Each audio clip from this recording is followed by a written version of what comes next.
Salut à toutes et à tous et bienvenue en direct du Neuchâtel International Fantastic Film Festival. Et oui, pour cette 14e édition de notre festival préféré en Suisse et même en Europe, on est de retour et on va encore voir plein de bonnes choses cette année. Alors on a essayé d'accéder un petit peu sur des films que vous pourrez voir, notamment le dernier Choi Ark, mais vous allez voir, il y aura aussi quelques surprises comme toujours évidemment, pour un festival très asiatique, très bourrin, mais franchement très cool.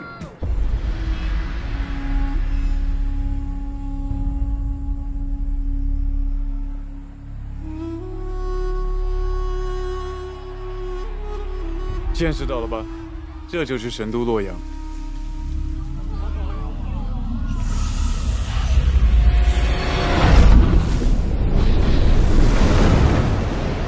Et nous voici pour cette première critique du NIF. On est en compagnie de Yamine du Daily Movies. Bonjour. Bonjour. Yamine. Et avec toi, on va parler d'un des gros films de l'été, mais pas un de ceux auxquels vous pouvez penser. Il s'agit de la suite de Detective D qui s'appelle La légende du dragon des mers.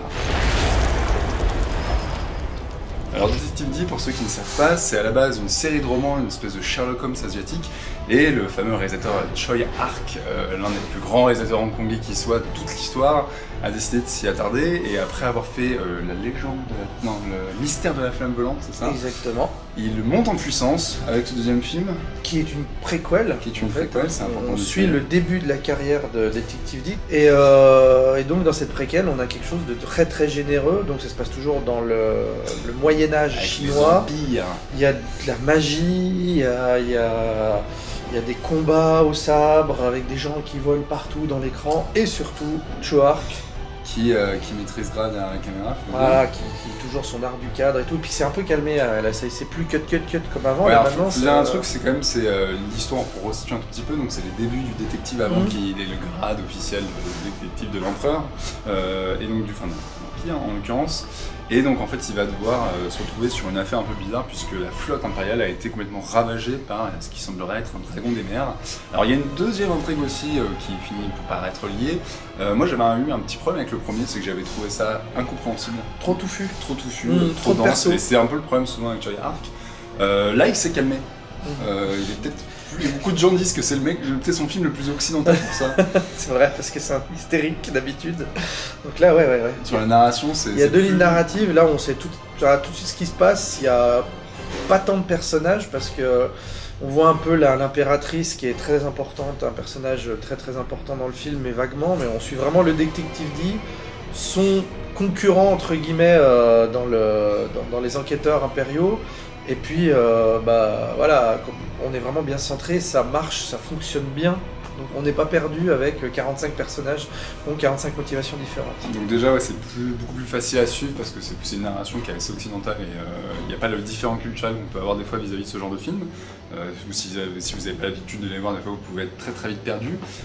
Et là où c'est assez fou, moi je trouve, c'est qu'il a un peu l'ambition d'une ampleur de vrai blockbuster à l'américaine, on va dire, avec des scènes complètement folles, avec en l'occurrence un vrai monstre des mers géants qui fait penser par moments quand même à du Pirates des Caraïbes. Ouais, légèrement au craquage. HK. À peine. Mais on le voit mieux, on le voit beaucoup plus souvent, et le combat final est beaucoup plus généreux. Il utilise surtout la 3D à fond là. C'est son nouveau joujou, il avait découvert ça avant. Avec Flying Swords of Dragon Gate. Et comment dire, au départ c'était pas ça niveau maîtrise technique et niveau rendu, et on se rend compte que plus ça avance et plus les Chinois sont au niveau. Et là vraiment ça commence à rattraper sérieusement les Américains. Il leur manque encore 2-3 années d'expérience et je pense qu'ils vont arriver au niveau là. Et encore il y a beaucoup de gens qui trouvent que le film visuellement quand même possède des effets spéciaux par moments assez craignos. Le premier c'est vrai, il y a des trucs assez moches. Oui. Moi là ça m'a pas choqué, alors c'est peut-être parce qu'on l'a vu en 3D. Mais effectivement je trouve que notamment le monstre des mers et tous les décors fous, toutes les scènes énormes, parce que c'est quand même un gros film d'aventure avec plein de décors très variés, etc. Moi ça m'a jamais choqué en l'occurrence, et j'étais toujours même émerveillé parce que visuellement c'est là où quand même c'est cool le cinéma asiatique, c'est que putain ça foisonne quoi. Voilà, c'est beau. Et puis alors qu'est-ce qu'il utilise, les effets, les trucs qui viennent dans le visage, les projectiles qui viennent dans le visage, on en prend pendant tout le film. Et franchement, il l'utilise bien, parce que c'est pas des trucs qui peut être très très vite agaçant. Moi je trouve qu'il a une utilisation qui est assez ludique. Et à contrario, dans un autre sens, dans une autre profondeur, en fait, c'est assez marrant de voir comment il découpe toujours ces plans avec plusieurs... avec des couches. Il joue vraiment sur les couches, ouais, il y a un truc assez ludique là-dessus. Et donc voilà, c'est un film qui est visuellement assez fort et qui en plus, bon, a un putain de film d'aventure avec une série de scènes d'action que tu te prends dans ta gueule. Ça grade jusqu'à l'énorme combat final qui est vraiment impressionnant. Mais déjà, la séquence d'ouverture, il montre déjà direct la destruction de la flotte au début, déjà on fait. D'accord. Ok, ça peut être pas mal. Puis même sur toutes les scènes de combat, alors certains pourront dire qu'on a déjà vu ça chez Cherry Arc, mais voilà, c'est toujours aussi virevoltant, ça vogue dans tous les sens, et c'est putain de super lisible. Oui, ça c'est beau. Ce qui est quand même génial parce que ça va vite, quoi. C'est pas la caméra qui tremble. Je disais au début, pour ceux qui ont vu les classiques de Choar, genre The Blade par exemple et tout, on pouvait avoir ce problème de surdécoupage où on n'arrivait pas toujours à voir ce qui se passait exactement. Et là vraiment c'est super lisible et c'est très très agréable à voir du coup. Donc voilà, en fait, pourquoi on voulait parler de ce film, parce que vraiment, dans l'été des blockbusters, vous pourrez voir des Guardians of the Galaxy, des Expendables 3, ou tout un tas de films comme ça, des gros films américains, sans remettre en cause leur qualité. Voilà, c'est quand même des films, vous savez un peu ce que vous allez voir en rentrant dans la salle. Or, Detective D, ça fait quand même office d'alternative.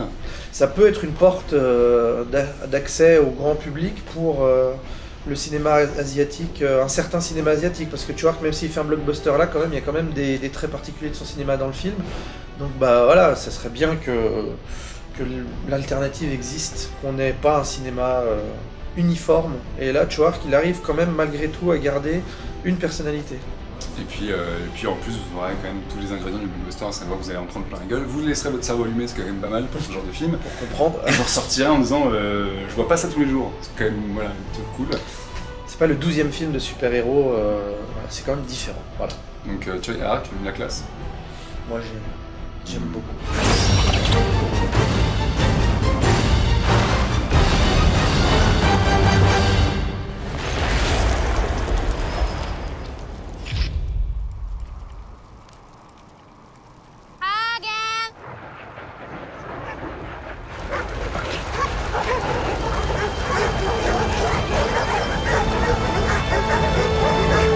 Et nous voici dans une nouvelle critique, toujours en direct du NIF, en compagnie du grand, du beau, du magnifique Thomas de Daily Movies.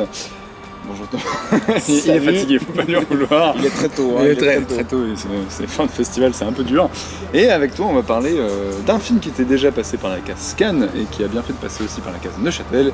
Il s'agit de White God. Alors White God, pour résumer très rapidement, c'est le nouveau film d'un réalisateur hongrois, qui s'appelle Mandel Mondrusescu, Cornel Mondrusescu, hein, voilà, c'est très dur à dire.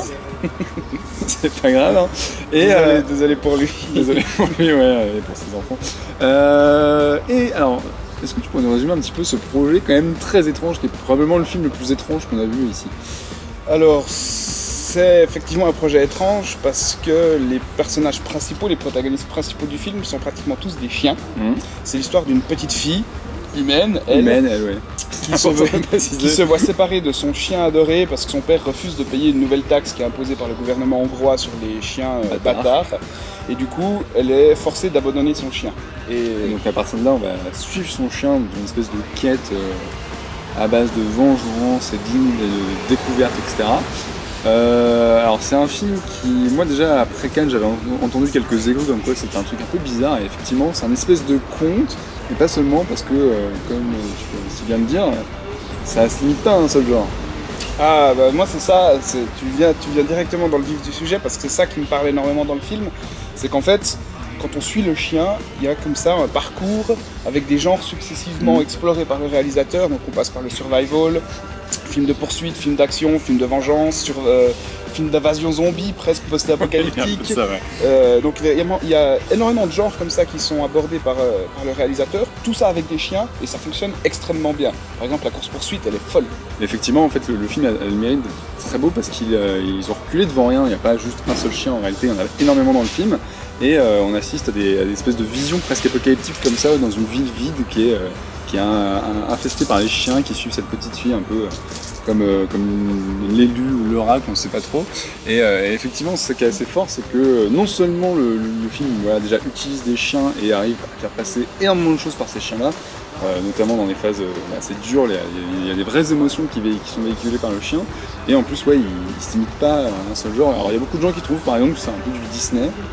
Vu la violence quand même assez forte par moment du film, j'ai un peu de mal à voir. En fait, je comprends pas ce reproche-là, parce qu'effectivement, c'est un peu un conte, mais adulte, à mon sens. Il y a un côté mystique, comme ça, presque mythologique, avec l'utilisation des chiens, mais je vois pas en quoi ce serait un Disney, ne serait-ce que parce que c'est un conte. Mais pour moi, c'est vraiment un conte live, avec des adultes et avec des chiens. Ouais, et puis en plus, moi, là où je trouve ça assez fort, c'est qu'effectivement, tu vois, depuis le début, on parle de ces fameux chiens, mais en fait, le film, parce qu'il est quand même sans langage de ce point de vue-là, et il arrive à toucher des thématiques assez universelles en fin de compte, et à donner une vraie portée à son conte, quoi. Moi, c'est ça qui m'a énormément touché, c'est qu'à la fin, on est réellement touché. On saurait pas vraiment dire pourquoi, en fait. Il y a un côté universel, comme tu l'as dit, mais j'arrive pas à mettre la main sur l'émotion exacte que tu ressens au moment de ce magnifique plan final. Mais il y a quelque chose de très fort.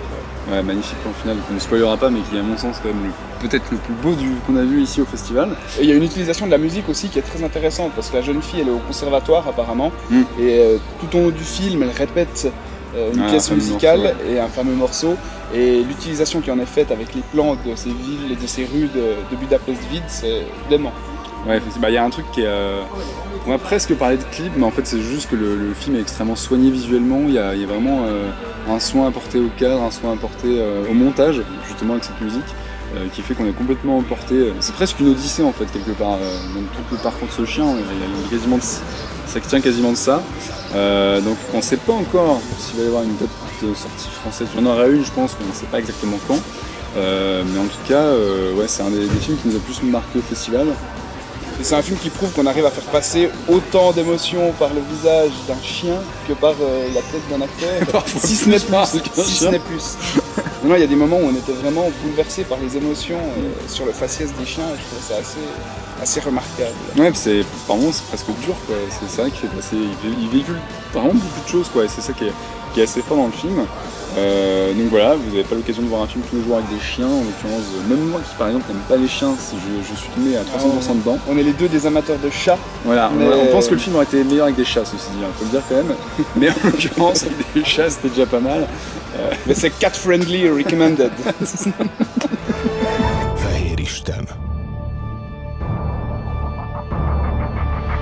I'm going out in that way.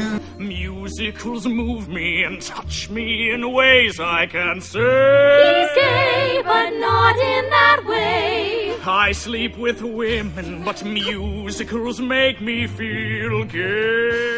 Comme tous les ans en IF on voit énormément de films et donc du coup on est obligé de faire un petit peu de sélection parce que 3 films ce serait quand même injuste vu qu'on en a vu à peu près 50 environ, donc on va faire des critiques express. Et on commence cette année avec Stage Fright. Un film qu'on attendait parce que c'est le premier long métrage de 2 réalisateurs qui avaient déjà fait un court métrage absolument fou, vous pouvez voir sur le net, qui s'appelle La Légende de Beaver Dam. Et en gros le concept de ce Stage Fright, ils le disent eux-mêmes, c'est un mélange entre slasher et Glee. Le mélange peut faire un petit peu flipper, mais en tout cas voilà, c'est une espèce de colonie de vacances où en gros des gamins qui adorent chanter etc. refont une comédie musicale qui avait vu son interprète principal mourir 10 ans avant des mains d'un serial killer, et évidemment la fille qui a grandi depuis se retrouve dans le camp et va devenir l'interprète principale de la nouvelle version, sauf que bien sûr un nouveau serial killer va débarquer dans le camp. Isn't it wrong to sing and dance when someone just died? Stage Fright, c'est assez intéressant parce que il y a un vrai univers pour un premier film qui est déjà posé.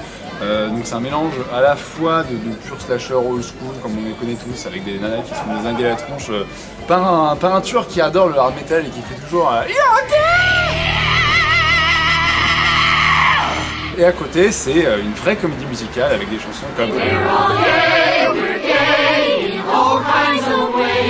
c'est plutôt rigolo. Alors c'est un film pour les 13-15 ans, ce qui est quand même la grosse limite du truc. Ça aurait mérité plus de chansons, ça aurait mérité plus de gore, ça aurait tout simplement mérité de mettre des potards à fond, un peu plus que ça, mais voilà, pour un premier film, il y a un vrai univers, c'est très drôle, ça dure pas très longtemps, donc on n'a pas le temps de se faire chier, c'est quand même assez réjouissant.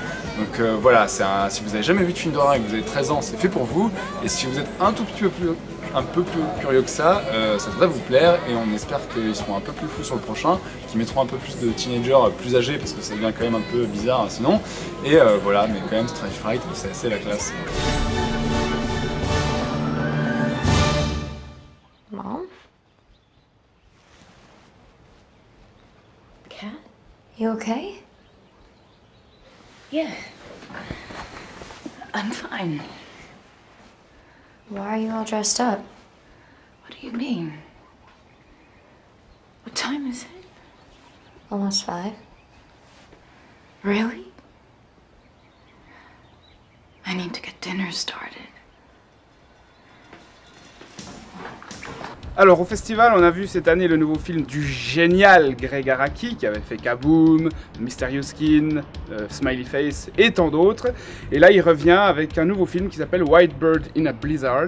Donc White Bird, l'histoire de White Bird est très simple finalement, c'est celle d'une adolescente qui du jour au lendemain voit sa mère disparaître. La mère de Shailene Woodley disparaît alors qu'elle est en train de terminer son adolescence, elle passe à l'âge adulte et du coup elle perd ses repères.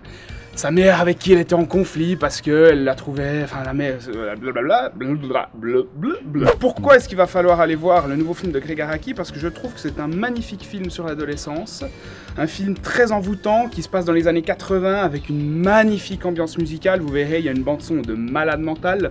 On trouve notamment Dépêche Mode, il y a une scène incroyable dans une boîte de nuit avec Shailene Woodley qui se dandine à peu près comme cette... femelle à côté de moi sur Behind the Wheel de Dépêche Mode. J'aimerais bien vous montrer comment elle se dandine, mais malheureusement je ne sais pas me dandiner aussi bien que la jeune Shailene Woodley, donc je ne vais pas le faire pour vous.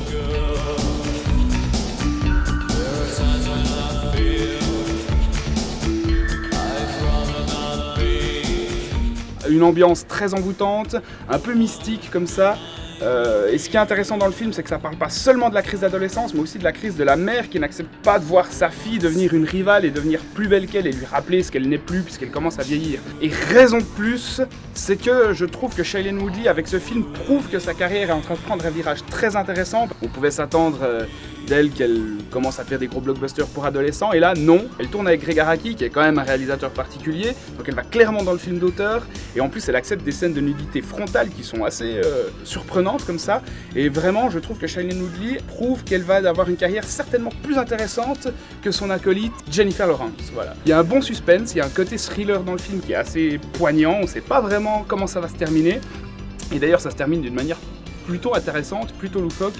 Donc voilà, allez voir White Bird in a Blizzard, c'est très envoûtant, assez joli, même si on a quelques réserves sur la qualité de l'image avec quelques personnes ici, mais très bon film une nouvelle fois de Gregg Araki qui est vraiment la personne qui capte le mieux l'adolescence parmi tous les réalisateurs actuels.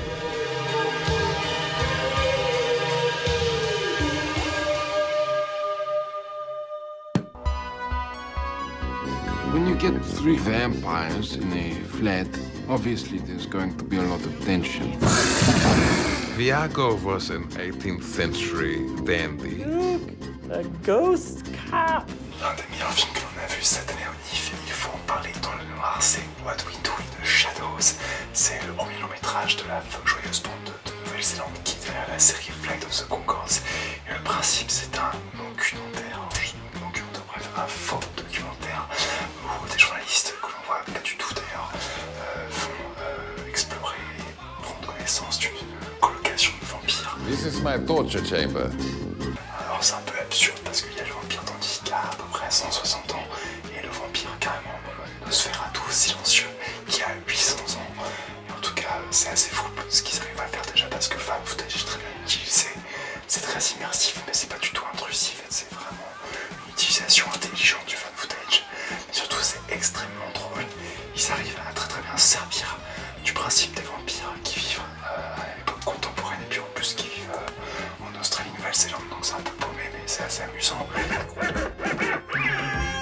My friend Rich is a bouncer. He'll invite us and... Gentlemen, you are most welcome. Nick is so much fun. And a vampire. Vampire! Vampire! Such a dick. On va pas évidemment dire trop de blagues sur le film parce que ça déborde de bonnes idées, c'est assez constant, ils arrivent vraiment à renouveler le concept durant 1h30 et ça risque de sortir en salle, donc en tout cas voilà, c'était une très bonne surprise, ça a beaucoup plu au public ici cette année au NIF, ça s'appelle What We Do in the Shadows et c'était vachement bien. They say that vampires' hearts are cold and dead. Definitely dead. My heart has stopped beating a long time ago, but I don't know. I think I still feel things inside it. Père Castor, raconte-nous une histoire. There's a beaver in the bathroom. Père Castor, raconte-nous 2 histoires. The fuck? Qu'est-ce qui se passerait si les castors, tout d'un coup, se transformaient en zombievores? Oh shit! Alors bien sûr, c'est une histoire hyper originale. Donc 6 ados américains qui se retrouvent pour un week-end de folie. Dans une cabane? Dans une cabane! Au milieu de nulle part! Là, il y a un lac. Il y a un lac, Il y a un lac quand même. Et il y a un chien, c'est hyper important, il y a un chien. I mean, really? Mais il y a surtout des bières, des meufs topless. En bikini. Et attention, le mieux du mieux, j'avoue, c'est un truc incroyable, ce truc de ouf. Des zombies beavers. Donc des castors zombies. Le truc ultime que toute personne devrait voir une fois dans sa vie. Sachant que beaver, en plus, en anglais, ça veut dire... La moule. Les jeux de mots, je dois avouer, sont vraiment bien trouvés. Je veux dire, toutes leurs conneries qui sortent, ces petits américains, c'est pas si mal. C'est un film à voir spécialement, si on peut, lors d'un festival. Comment on fait si on n'est pas dans un festival? Tu bois beaucoup. Et éventuellement tu fumes. Éventuellement tu fumes aussi avant. Mais et puis surtout, il faut être minimum 7, si possible. Ou 6, comme ça vous pouvez faire les mêmes jeux, vous entretuer entre des deux. Et surtout, les zombievores, donc les beavers, les castors, ressemblent incroyablement bien aux Critters des années 80, mais que ça n'a pas évolué, hein. Attention. Et le mieux du mieux, c'est qu'elles ricanent entre elles. Ça fait des gremlins, c'est superbe. C'est superbe, c'est un semi-hommage entre Critters et les gremlins, c'est parfait. Alors moi je vous conseille, s'il y a le moyen de courir en salle de voir, sinon de l'acheter, de regarder entre potes, grosse beuverie, ça passe très très bien et c'est un des rares films de série plus que Z à voir.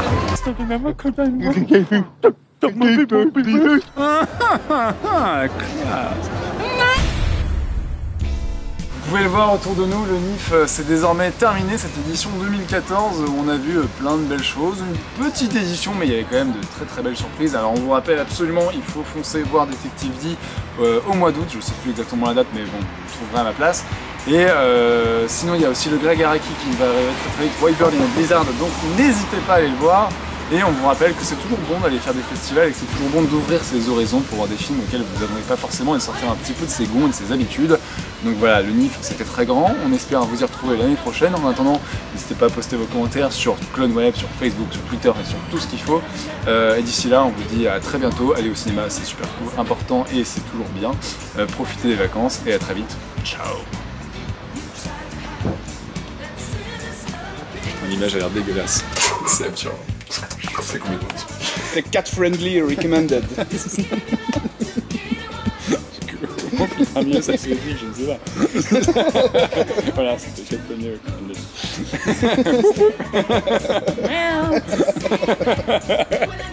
Alors si jamais ta bulle elle est pas droite. Non, mais la caméra. Non mais c'est exprès, c'est pour donner un style. Ouais, exactement. C'est pas voilà. En fait là elle est plus grande. Il y a eu un obstacle. T'es fier de toi? Ah, moins qu'avant, moins qu'avant. Tu vois, là, il y a les constructeurs qui finissent jamais leurs travaux. Göteborg.